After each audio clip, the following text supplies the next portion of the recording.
किसने सोचा था कि चीफ जस्टिस ऑफ इंडिया की एक टिप्पणी जंतर मंतर को रणभूमि में बदल देगी। are already parasites in society. There are youngsters like cockroaches. Instagram का एक पैरोडी मीम पेज देश की सत्ता, पुलिस और खुफिया एजेंसियों की नींद उड़ा देगा। और नीट परीक्षा से शुरू हुई छात्रों के हक की लड़ाई देश के सबसे हाई सिक्योरिटी जोन यानी प्रधानमंत्री आवास के दरवाजे तक पहुंच जाएगी। मैं बात कर रही हूं आजाद भारत के सबसे अनोखे और डिजिटल रूप से बुलंद हुए छात्र आंदोलन की। ये कोई आम राजनीतिक प्रदर्शन नहीं है जिसे हम अक्सर टीवी पर देखते हैं। ये वो बवाल है जिसकी शुरुआत किसी स्थापित राजनीतिक दल या बड़े छात्र संघ ने नहीं की है। इसे जन्म दिया है नीट यूजी 2026 के सताए हुए छात्रों, 30 साल के युवा के सटायर और लद्दाख के 59 साल के पर्यावरणविद सोनम वांगचुक की जिद ने। आज हम डिकोड करेंगे इस कॉकरोच रिवॉल्यूशन की पूरी इनसाइड स्टोरी। हम जानेंगे कि कैसे 20 जुलाई को जंतर मंतर से शुरू हुआ युवाओं का संसद मार्च अचानक इतना हिंसक हो गया। 18 जुलाई की उस सुबह असल में क्या हुआ था जब पुलिस ने खुफिया तरीके से वांगचुक को उनके टेंट से उठाया और क्यों वांगचुक अपना अनशन तोड़ने से इनकार कर रहे हैं। इस वक्त जब मैं आपसे बात कर रही हूँ, सोनम वांगचुक गुरुग्राम के मेदांता अस्पताल के आईसीयू में एडमिट है।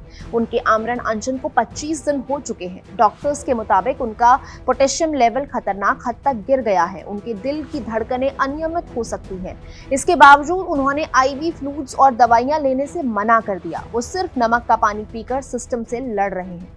दूसरी तरफ दिल्ली की सड़कों पर अब भी उन लाठियों की गूंज है जिसने दर्जनों छात्रों को अस्पताल पहुंचा दिया। लोकतंत्र के मंदिर यानी संसद तक अपनी आवाज पहुंचाने निकले इन युवाओं को बीच रास्ते में ही बैरिकेडिंग लगाकर रोक दिया गया। इस पूरे हंगामे ने विपक्ष को भी सरकार पर हमला करने का बड़ा मौका दिया। संसद के अंदर और बाहर भारी राजनीतिक ड्रामा चल रहा है। जब राहुल गांधी, प्रियंका गांधी और अखिलेश यादव जैसे दिग्गज नेताओं ने छात्रों के समर्थन में प्रधानमंत्री आवास की तरफ रुख किया तो पुलिस ने उन्हें हिरासत में ले लिया। महज कुछ ही दिनों में छात्र आंदोलन देश की सबसे बड़ी राजनीतिक जंग का अखाड़ा बन गया है। सरकार के मंत्री अब डैमेज कंट्रोल में जुटे हुए हैं। अस्पताल जाकर मान मनोबल की गई, लेकिन इन सब के बावजूद जंतर मंतर पर डटे छात्रों का हौसला नहीं टूटा। वो शिक्षा मंत्री के इस्तीफे पर अड़े हैं। हालांकि ये सब रातों रात नहीं हुआ। इसकी पटकथा कुछ महीने पहले से ही लिखी जा चुकी है। सड़क पर लाठियां खाने और आईसीयू तक पहुंचने की कहानी की जड़ें जंतर मंतर पर नहीं है। इस राजनीतिक और सामाजिक तूफान का बीज देश की सर्वोच्च अदालत में बोया गया था, जब सुनवाई के दौरान कुछ ऐसे कड़वे शब्दों का इस्तेमाल हुआ जिसने युवाओं के दबे हुए गुस्से को उबाल ला दिया। 15 मई 2026 को सुप्रीम कोर्ट में वकीलों की फर्जी डिग्रियों को लेकर अहम सुनवाई चल रही थी। इस दौरान चीफ जस्टिस सूर्यकांत ने व्यवस्था की खामियों पर निराशा जताते हुए बेहद सख्त टिप्पणी की। उन्होंने कहा कि समाज में पहले से ही ऐसे परजीवी मौजूद हैं जो व्यवस्था पर हमला करते हैं। क्या आप भी उनके साथ जुड़ना चाहते हैं? कुछ युवा ऐसे हैं जो रोजगार न मिल पाने और पेशे में जगह न बना पाने के कारण कॉकरोच की तरह हर जगह फैल जाते हैं। उनमें से कुछ सोशल मीडिया पर सक्रिय हो जाते हैं, कुछ आरटीआई कार्यकर्ता बन जाते हैं तो कुछ दूसरे तरह के एक्टिविस्ट बन जाते हैं और फिर हर किसी पर हमला शुरू कर देते हैं। हालांकि कुछ दिन बाद उन्होंने ये सफाई भी दी कि उनकी बात का गलत मतलब निकाला गया। उनका इशारा केवल उन लोगों की ओर था जो फर्जी डिग्रियों के सहारे पेशे में घुसपैठ कर रहे हैं, लेकिन तब तक बहुत देर हो चुकी थी। दरअसल इस घटना से पहले 12 मई को नीट का पेपर रद्द हो चुका था, जिससे मेडिकल परीक्षा की तैयारी कर रहे छात्र दबाव में थे। ऐसे में देश के सबसे बड़े जज के मुंह से कॉकरोच शब्द सुनना उनके लिए सदमे से कम नहीं था। इस बयान ने बेरोजगार और हताश युवाओं की दुखती रग दबा दी। इसी हताशा और गुस्से के बीच एंट्री होती है 30 साल के युवा की। महाराष्ट्र के औरंगाबाद से निकलकर अमेरिका की बॉस्टन यूनिवर्सिटी तक का सफर तय करने वाले अभिजीत दिपके ने इस गुस्से को रचनात्मक दिशा दे दी। चीफ जस्टिस की टिप्पणी के ठीक अगले दिन यानी 16 मई को इंस्टाग्राम पर नया पेज आ गया, कॉकरोच जनता पार्टी। लेकिन अभिजीत की एक और पहचान है जिसे जानना आपके लिए जरूरी है।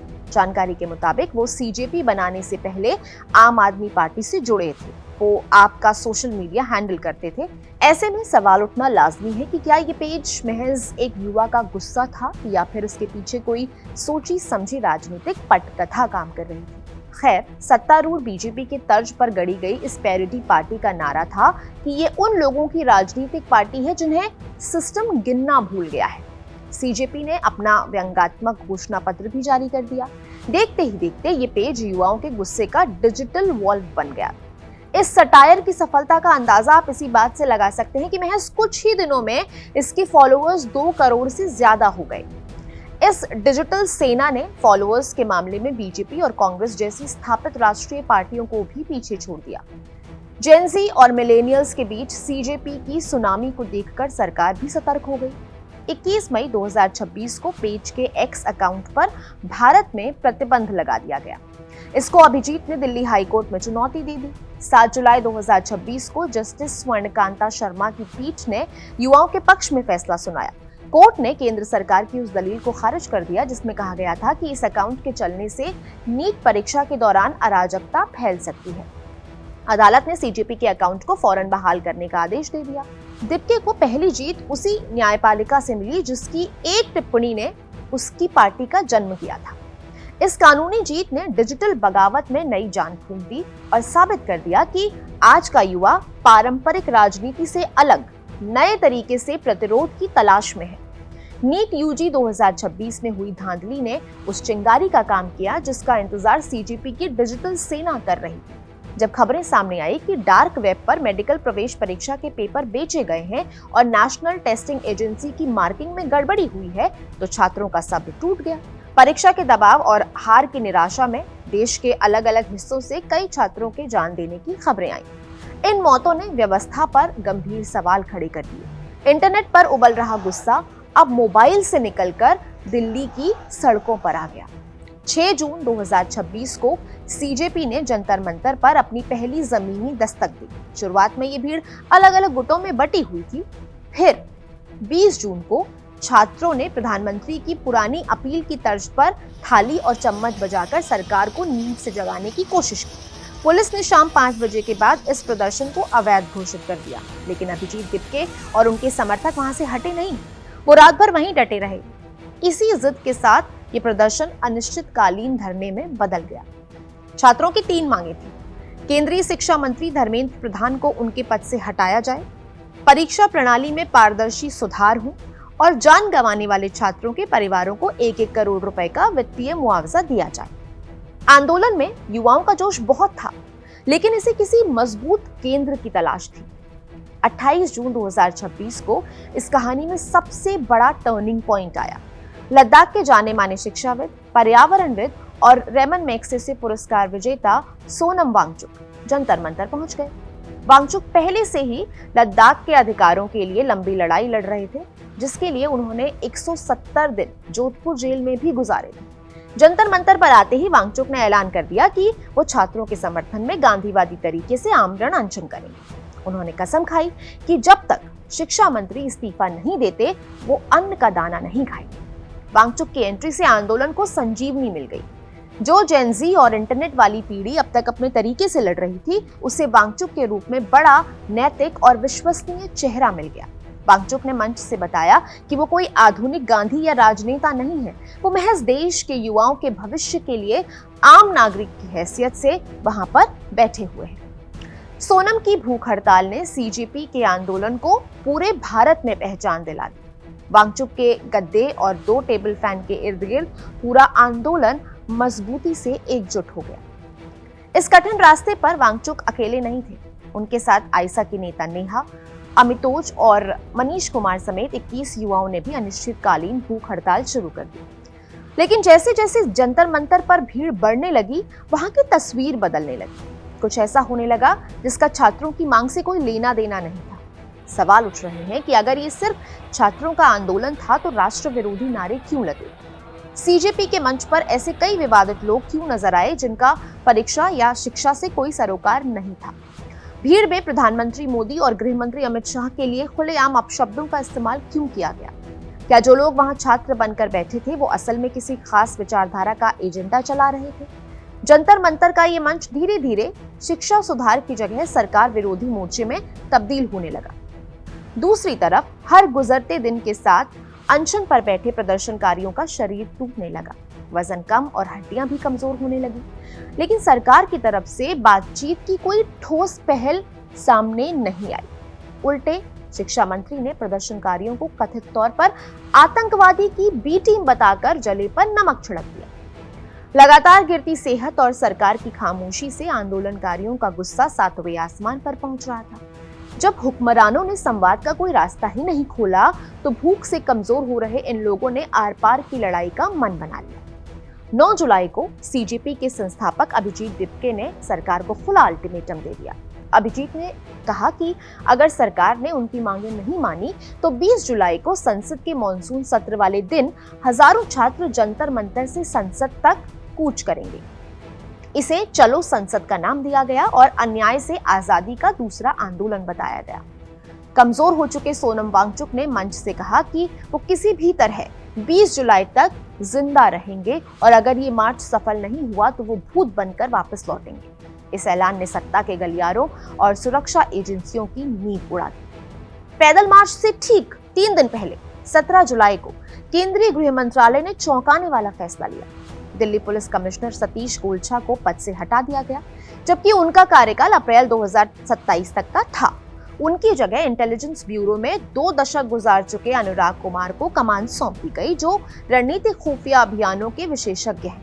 ये कोई रूटीन प्रशासनिक फेरबदल नहीं था। इसका मतलब था कि सरकार अब इस छात्र आंदोलन को आंतरिक सुरक्षा की गंभीर चुनौती मान रही थी। पद संभालते ही अनुराग कुमार ने बड़ा कदम उठाया। मीडिया रिपोर्ट्स के मुताबिक 18 जुलाई को तड़के 3 बजे पुलिसकर्मियों को सुरक्षा ड्रिल के बहाने बुलाया गया और मंदिर मार्ग थाने में ब्रीफिंग दी गई।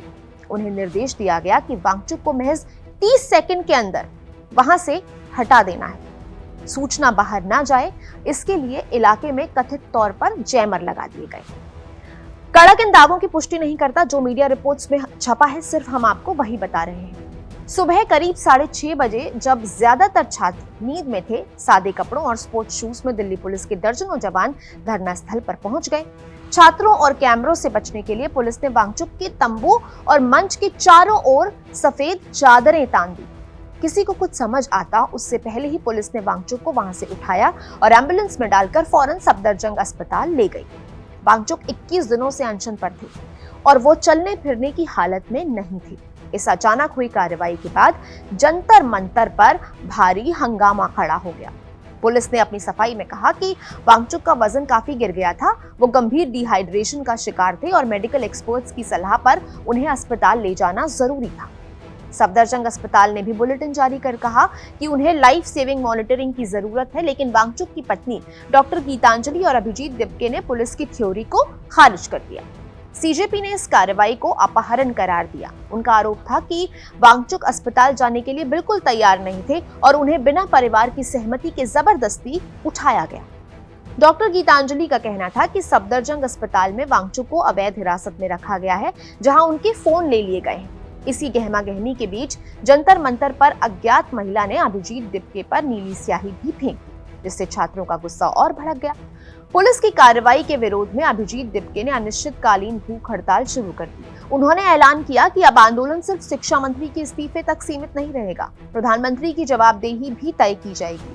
वहीं वांगचुक की गैर मौजूदगी में उनकी पत्नी गीतांजलि ने कमान संभाल ली और मंच से ऐलान कर दिया, अगर वांगचुक नहीं आ पाए तो वो खुद इस मार्च का नेतृत्व करेंगे। 20 जुलाई की सुबह दिल्ली में रुक रुक कर बारिश हो रही थी, लेकिन छात्रों के गुस्से की आग भड़क रही थी। जंतर मंतर पर युवाओं, अभिभावकों और आम नागरिकों का भारी हुजूम उमड़ पड़ा। अलग अलग मीडिया रिपोर्ट्स में दावा किया जा रहा है कि उस दिन वहां हजारों की तादाद में लोग जमा हुए थे। पुलिस प्रशासन ने पूरे इलाके को अभेद्य किले में तब्दील कर दिया था।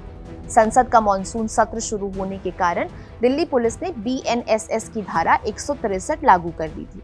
इसके तहत 5 लोगों के इकट्ठा होने पर भी प्रतिबंध था। सड़कों पर रैपिड एक्शन फोर्स, दंगा विरोधी वज्र वाहन, वाटर कैनन और 7 फीट ऊंचे मेटल बैरिकेड्स तैनात कर दिए गए थे।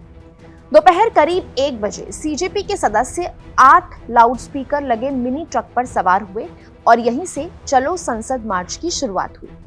भीड़ शिक्षा मंत्री इस्तीफा दो के नारे लगाती हुई आगे बढ़ी। उससे पहले ही प्रदर्शन का नेतृत्व कर रहे अभिजीत दिपके ने अपना अनशन तोड़ दिया ताकि वो इस मार्च को आगे ले जा सके। जैसे ही ये विशाल जुलूस जंतर मंतर से लगभग 500 मीटर दूर केरल हाउस और LIC बिल्डिंग के पास पहुंचा, पुलिस ने उन्हें बैरिकेड्स लगाकर रोक दिया। यहीं से हालात बेकाबू हो गए और दिल्ली की सड़कें रणभूमि बन गई। इस हिंसक टकराव के दो बिल्कुल अलग पहलू हैं और पूरे मामले को समझने के लिए दोनों तरफ की बात जानना जरूरी है। दिल्ली पुलिस का दावा है कि प्रदर्शनकारियों ने जबरन बैरिकेड्स तोड़ने की कोशिश की और हिंसक हो गए। पुलिस के मुताबिक ये कोई आम प्रदर्शन नहीं था, बल्कि प्री प्लान्ड साजिश के तहत जवानों पर पथराव किया गया। इस हमले में दिल्ली पुलिस और अर्धसैनिक बलों के 118 से ज्यादा जवान गंभीर रूप से घायल हुए। घायल होने वालों में डीसीपी और कई वरिष्ठ अधिकारी भी शामिल थे और एएसआई को भीड़ ने कथित तौर पर पीटा। भीड़ को तितर-बितर करने के लिए नए पुलिस कमिश्नर ने आदेश दिया कि लाठीचार्ज की जाए और आंसू गैस के गोले दागे गए। दूसरी तरफ सीजेपी और छात्रों ने पुलिस पर बर्बरता का आरोप लगाया है। उनका कहना है कि वो शांतिपूर्ण तरीके से आगे बढ़ रहे थे, लेकिन पुलिस ने निहत्थे छात्रों को, महिलाओं को और यहाँ तक कि 12 साल की बच्चियों पर भी लाठियां बरसाई। कई लोगों के सिर फूटे और पैरों में फ्रैक्चर आए। आरएमएल अस्पताल के आंकड़ों के मुताबिक 20 जुलाई को शाम 7 बजे तक 65 घायल छात्रों के मामले दर्ज किए गए।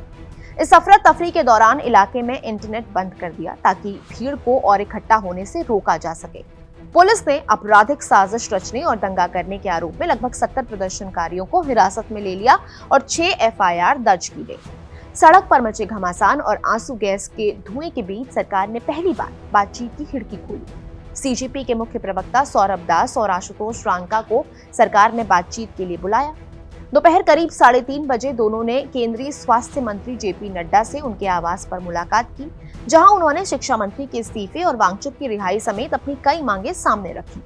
नड्डा ने उनकी बात सुनी और मांगों को उचित स्तर पर उठाने का आश्वासन दिया, लेकिन कोई ठोस वादा नहीं किया। बातचीत बेनतीजा रही और शाम को जंतर मंतर पर बारिश में भीगते हुए छात्रों ने टूटे हुए तंबू फिर से खड़े कर लिए। अगले दिन 21 जुलाई को आंदोलन ने नया और बड़ा राजनीतिक मोड़ ले लिया। छात्रों पर बरसी लाठियों ने विपक्ष को सरकार पर हमला करने का हथियार दे दिया। लोकसभा में नेता प्रतिपक्ष राहुल गांधी, कांग्रेस महासचिव प्रियंका गांधी, अध्यक्ष मल्लिकार्जुन खड़गे और समाजवादी पार्टी के अखिलेश यादव जैसे दिग्गज नेता सड़क पर उतर आए। राहुल गांधी के नेतृत्व में विपक्ष ने प्रधानमंत्री के आधिकारिक आवास की ओर मार्च करना शुरू कर दिया। हाई सिक्योरिटी वाले लोक कल्याण मार्ग पर विपक्ष के इस मार्च को पुलिस ने फौरन रोक दिया। इसके बाद राहुल गांधी और अखिलेश यादव अपने समर्थकों के साथ वहीं सड़क पर धरने पर बैठ गए। हालात की नजाकत को देखते हुए सरकार ने मंत्री जितेंद्र सिंह और केंद्रीय गृह सचिव को दूत बनाकर राहुल गांधी से बातचीत के लिए भेजा। इस बातचीत में जो हुआ, इसे लेकर दोनों पक्षों के अपने अपने अलग अलग दावे हैं।